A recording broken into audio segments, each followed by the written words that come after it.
Abuse also has a base of rejection. Like for me, I had a background of rejection. The same thing happens with a man. If he has been exposed to rejection, if he has been exposed to physical violence, there's 99% chance that he is going to exhibit it.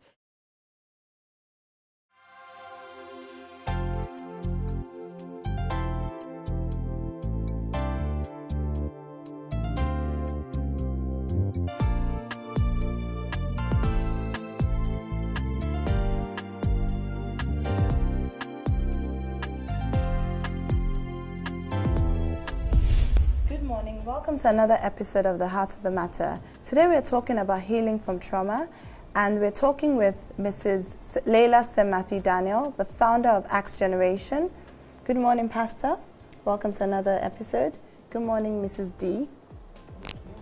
Could you please tell us a little bit about your company, your NGO, what it stands for? Well, the NGO Acts Generation stands for being your brother's keeper, being there for one another no matter what goes on, no matter what you're through, and just generally being supportive, mostly in areas of marginalized, disadvantaged women and children, the youth, and assisting them to go from where they have been traumatized to who they are in Christ. That's how I normally Is this common? Is the fact that there's a lot of, let me say, spousal abuse, is it common in our Nigerian society? Yes, it's very common because of the culture and also the code of silence. It's not whatever is happening in your home, they take that don't wash your dirty linen in public to the extreme, because nobody knows. The girl grows up and she keeps quiet about it, and even when they know that it's happening, they try to sort it out internally, and it just gets worse and worse and worse. And then especially if the guy, like the young man, has an issue, one day he'll just explode. Now, somebody said earlier on in one of our episodes that 7 out of 10 marriages are either separated. So what if you were to put a figure or a percentage to the abuse that is going on in homes, what would it be? We put it as being 75% to 80%. Can you, for the benefit of our viewers, take us through some of the different types of abuse? What is mental abuse? What is or emotional abuse? What is sexual abuse? Can you tell us a little bit? Mental abuse, emotional abuse is where your partner, because it could happen to men too as well. Yes, men too get abused. It's just that they don't come out to talk about it because of the macho ego trip. But emotional abuse is when your partner makes sure that he strips you of your confidence and your self-esteem. And this is done in many ways, but the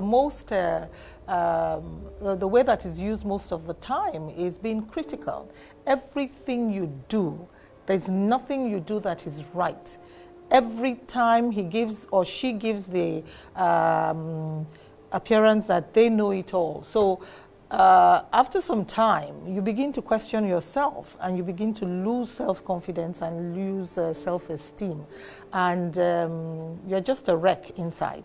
Sexual abuse is when, even if it's your husband, when it's not consensual and you force a woman to have sex, you're stripping her of her persona, who she is. It's supposed to be a two-way relationship. And of course, sexual abuse is, again, when there is rape of someone who is in your custody, whether it's a sister or brother, incest and all that kind of stuff. Physical abuse is when emotional abuse translates into physically punching, physically taking out your anger or your low self-esteem, because the abusers have a problem, they have an issue. They themselves have got self-esteem issues, they've got anger issues, they've got all kinds of stuff. So physical, the most common physical, sexual, financial abuse is when the partner puts you in a position whereby you have to depend on him or her for everything, and then he uses that as a means of control and uses it to degrade you as a human being. So those are the very poignant. But the most dangerous one, as I said, is the emotional abuse, because people don't see it. You can see the marks of the physical. You can hear someone complain about, I don't have money, I'm not given money. But the emotional abuse tears you apart inside. The scars can last for generations. You know, it just goes on to the next person. So the emotional abuse actually is the most dangerous one. What causes someone to abuse another person? What is it? Something from childhood, or is it a psychological defect? You know, what causes an abuser to abuse? It's most of the time a learned behavior that has been passed on. If a child grows up in an ambience of abuse, whether it be verbal abuse, emotional abuse, because children can sense feelings, or physical abuse, most likely that child is going to mirror what he has been through or she has been through, and attract even a spouse that will put them through something similar. So it's from, we say, from the age of -0 to 8. Anything a child senses, feels, the 5 senses, it's programmed right in. After the age of 8, there comes like an invisible wall. And from that point on, that child goes through life using the tools, in quotes, that he has seen or she has seen. And most times, abuse can be traced to childhood. Even that child that you're saying, you think it's nothing, saying you won't amount to anything, you're stupid, you're always stupid, you will never learn. Huh? You are actually, you know, decreeing what will come to be in future. So the child grows up, begins to wonder if he can do things, has no self-confidence, and because he's male, he'll now hide it behind aggression. He becomes aggressive in school, he's always getting into trouble. He's easily led by peer pressure because he wants to assuage that feeling of incompleteness, incompetence in himself. Take the Chibok girls.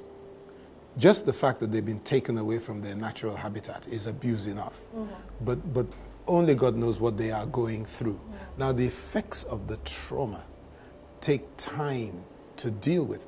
What can you do? I'll give you one example. I have a young man who, when he was a boy, was abused by some relations, sexually abused by relations. So that now, if his wife goes to touch him, how do you deal with the traumatic effects of abuse? What is Acts Generation doing? Well, what I'm doing, Acts Generation, because any kind of abuse, you really need to go inside and address the issue from the point where it started. You've got to go inside. Like when I work, I use both spiritual and psychotherapy methods because the essence of the person has been violated. The spiritual part of the person has been violated. And if you do not deal with that and you want to deal with it just by psychotherapy, well, it could work, but at the end of the day, one is not being spiritual, but one knows that we are spirit beings. We're created in the image of God the Father. And if that is messed up, you've got to take the person back to his or her roots. And that is the root of being, and then bringing the person out. So that's how I use it. I go a bit spiritual. I explain to them, without being overbearing, and we take them gently through. And as we're taking, it kind of, it's interlinked because, you see, everything, psychotherapy is in the Bible. Calling into being what is not as if it were is having full confidence in yourself and projecting, who you want to be and what you want to be. And then going back and taking out the gunge of unforgiveness, of bitterness, of anger, and bringing it out Hold that thought for a moment. We need to go on a break. So stay tuned, viewers. We'll be back in a moment with the heart of the matter.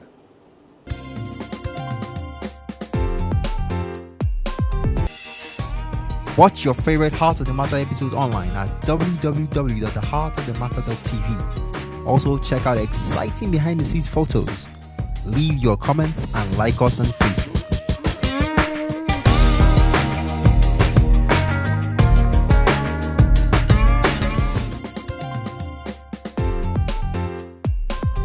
Welcome back to the Heart of the Matter. We're still talking to Mrs. Laila St.Matthew Daniel on healing from trauma.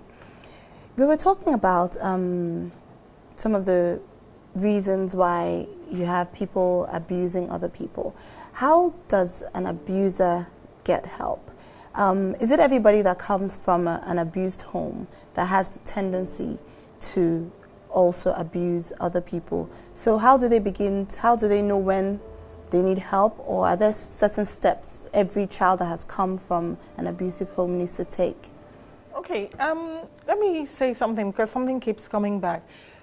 Abuse also has a base of rejection. Like for me, I had a background of rejection. My mother had issues. It was much later I knew about it. My mother had issues, and which was not that obvious. And so what happened was that she now had the relationship with my dad, and in those days, you know, a black person and a white person, somehow they ferreted her and sent her abroad. So I was put with my grandmother. And so I always knew that life was okay, you know, we had everything. But I always knew that my mother was abroad, and I was looking forward to her coming back. Now, she finishes and she got married to this charming lawyer. And the thing there was that she did not tell. In those days, there was so much secrecy, you know. She did not tell that she was married before or she had gotten into. And so I was passed off as the sister. So when I now that is that crucial age, 7.5. When I now, just before she arrived on the NV Oriole of those days, I was told that I mustn't refer to her as my mother. And so that was a shock to my system. And then when she came, I knew there was something going on. I couldn't understand it as a child, but that was the beginning of my withdrawal. You know, I started to go back inside myself, and I became more of a person who observes. So that in itself affected my perception. The mirror I used to look at life was now a wanting, a desire for love. Now, she was going through a lot through herself. She knew this big lie was going on there. This big lie came out about 2 years later, because it was a small, Lagos was small in those days, and somebody told my stepfather that girl that's with you is not really Granny's it's her daughter. So he waited for her, and one day it came out, you understand. But when it came out, she now reacted towards me by being violent to me. I'm taking you through a part, Mumbo, I'm coming. So there I was, already cracked. She added to it by physical abuse. There was nothing I could do that was right. She was taking out her frustration with her husband on me. That happens a lot to people. And so what happened was that it affected me psychologically, it affected me emotionally, it affected me physically. And so I kept making the wrong decisions. One thing about the abusive situation is there is an aura that you cannot see, a cracked aura around you. And without realizing it, you will attract somebody with that same problem who comes keying into you very nicely initially, and they will exhibit that same pattern. So I went into a relationship that was violent too as well. And I couldn't understand it, and with everything that had been going on, it was much later I realized that it's all tied in. to whatever you're going through. So I've taken you back to the first part was rejection. Rejection led to the physical, and the physical led to the manifestation of the victim always now looking for love in the wrong place. The same thing happens with a man. If he has been exposed to rejection, if he has been exposed to physical violence, there's 99% chance that he is going to exhibit it. He might not exhibit it violently, but he might exhibit it with emotional attacks. He will learn how to. It's not every man that is quiet and seems to be in control of himself that is really quiet. He might just be using that front because to hide that other side of him that he knows is very volatile. They're very prone to anger. I had anger issues. That's why I said I'll talk about myself. Serious anger issues. It was a turmoil inside of me. And anytime you tried to get near to that matter, I would explode. It's all, how do we say it? It's all an attempt to be in control of your own emotions. In trying to be in control of your own emotions, you will take it out on people. That's why they say hurting people hurt other people.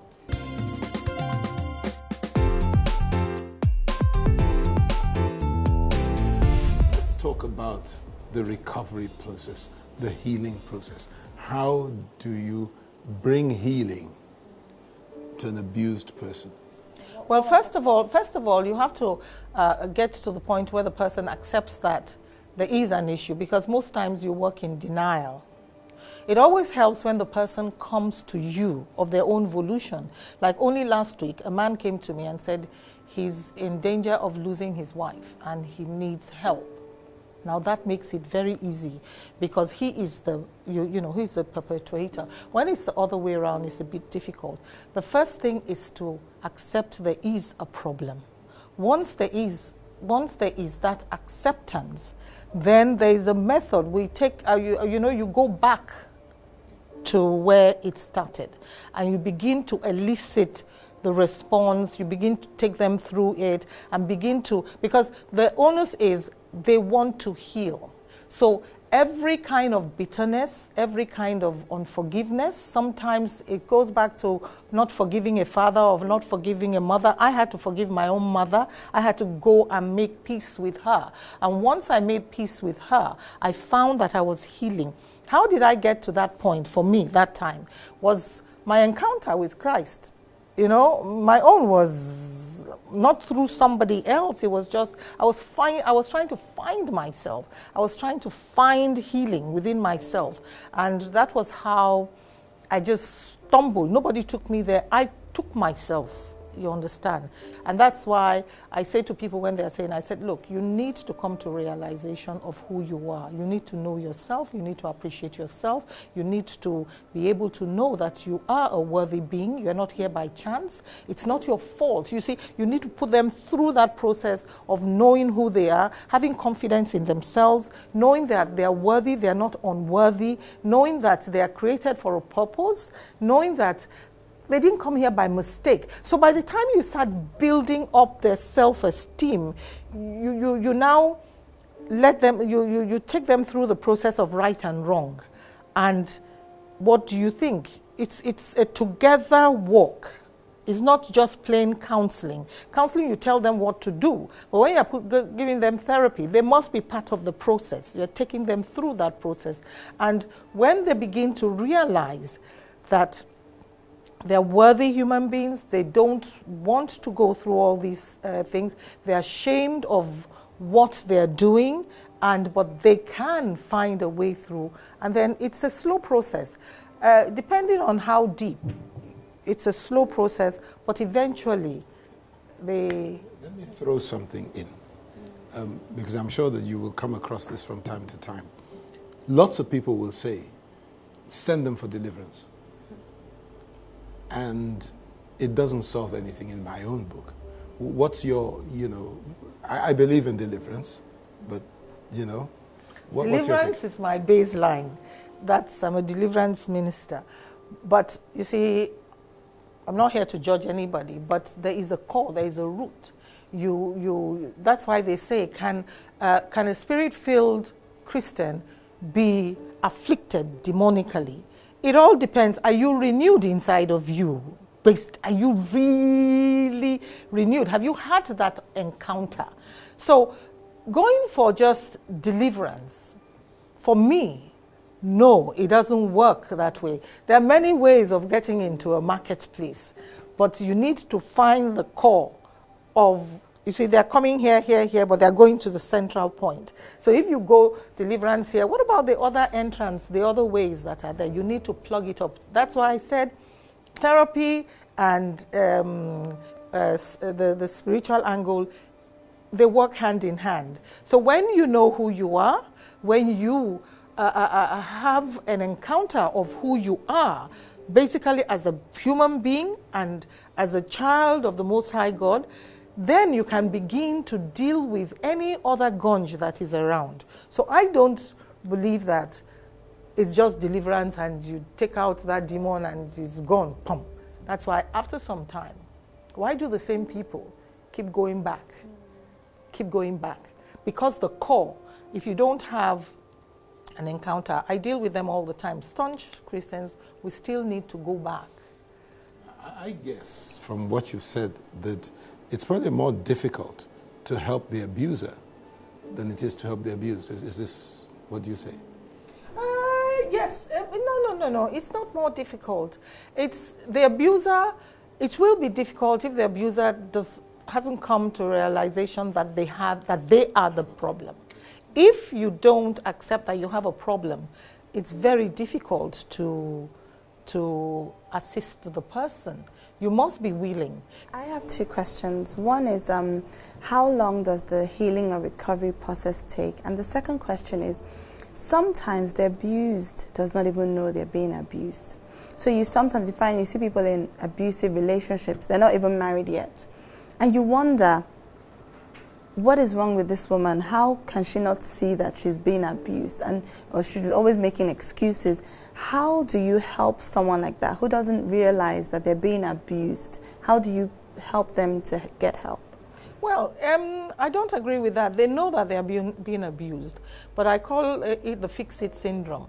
They always believe that, if I'm a little bit more patient, if I'm a little bit more this and that, but, most times those kind of women have issues. They have self-esteem issues, they have confidence issues, there's a story in their background. So they lose themselves. So they have superimposed their being into the hands of this person that they claim to love, and they keep hoping that it's like the Stockholm syndrome. We talk where the hostage now turns around and begins to feel sorry for the perpetrator of the pain. So you begin to find excuses for him. It's because of this, it's because of that. So most times, to get them to understand is to take them out of that to denial that there is a problem, and let them realize that a person who claims to love you does not hurt you. A person who says he or she cares must care enough for your own emotions. And if you allow yourself to be beaten, to be verbally abused, then you have given yourself to the other party and you have no respect for yourself. And if you have no respect for yourself, nobody is going to respect you. From that premise, you begin to open up their eyes. We still come back to know yourself. Who are you? Do you know yourself? Do you know what you want? Do you know why you are here? Why are you allowing yourself to be disrespected by another? And then the story comes out. I want to ask, Acts Generation is providing a service to people that have been abused and so on. How do people get to know that they can come to you? Well, I started slowly in 2007, but I go on awareness and sensitization walks. I come out and let them know. I am always available for workshops and seminars because knowledge is power. And even when counselors, a lot of them don't know how to handle, someone who's abused. You need to train them how to get that. Even the law enforcement officers. So sometimes the Lagos State government brings me in when they have functions or conferences, and then we talk about, I take a paper. So people then know that they can get in touch with me. And then again, it's word of mouth. With time, people have gotten to know that I'm one of the, Axe Generation is one of the organizations that will deal in intervention processes, yes. Last question. It must cost resources. And so obviously you cannot help everybody that comes asking for help. How do you fund the NGO and what you're doing? I've been doing it myself because you find that we have a peculiar society. They don't understand so much or refuse to understand about humanitarian giving, philanthropic. They'd rather, we all know, rather do things that would bring fame. So I've been funding it myself as best as I can, you understand. And, but we're getting to the level whereby You need help. We need help. And to be able to give better intervention, to intervene in lots more ways, because when I need to have shelter, because sometimes the woman needs to be taken out almost immediately. I use the instrument of the Lagos State government because they have a fantastic shelter quite far away. But when you compare it to other countries, it's they're sporadic. So that's one of the things that that's why I'm having a conference in November, because I've been fully involved with the Chibok Girls Affair, going ahead, even when they slaughter the 45 boys. My organization was the one who rallied the 9 states together and put the fear of rallies for such things to. So when Chibok came up, you found that the women spontaneously were able to come out. So I said, what next? I'm always going one hand. Okay, we're still waiting for whatever, but what next? It's about time we bring all the stakeholders under one podium and let's address in a proactive way, not a reactionary. Everybody knows that it happens. Proactive way, and come out with action plans to assist in the interventions going on. And why is it still going on? Why is the percentage of rapes and physical abuses and trafficking, why is it, what are we not doing right? So I'm bringing in stakeholders under one roof in November. Let's talk about it and let's go forward. Thank you. We've come to the end of the show. We've run out of time. But for our viewers, if you're going through abuse or you notice some traits in your partner and you need some help, please contact Mrs. Laila St.Matthew Daniel. Her details are on the screen right now. Contact her, get some help. Thank you for watching. Until the next episode, stay blessed.